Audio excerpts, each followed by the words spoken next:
பிஸ்மில்லாஹிர்ரஹ்மானிர்ரஹீம்.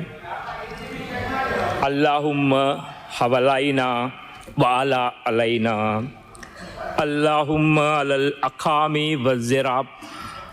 யா அல்லாஹ், இன்று இங்கே தோன்றிருக்கும் மோசமான இந்த காலநிலை மழையை மக்கள் வசிக்காத நீர்த்தேற்றங்கள் உள்ள சுற்றுப்புறத்துக்கு அனுப்புவாயாக. ஆமீன்.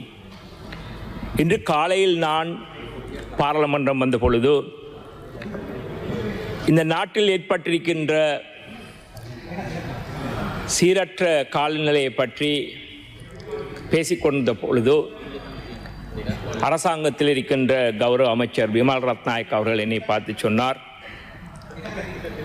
அவரிடம் நான் கேட்டேன், பழுதாகப்படுகின்ற அவரால் மிக கஷ்டப்பட்டு செய்த ரயில்வே ஸ்டேஷன் வட்டவளை எல்லாம் அடிபட்டு விட்டது என்று மனவரத்துடன் பேசிய பொழுது, கம்பள நாவல்பட்டிய மக்களுடைய பிரச்சனையை நாங்கள் பேசிய பொழுது சொன்னார், நீங்கள் உங்களுடைய அல்லாவிடம் துவா செய்யுங்கள், பிரார்த்திங்கள், இந்த மழையை நிப்பாட்ட வேண்டும் என்று. அதனால் தான் அந்த துவாவை நான் ஓதினேன்.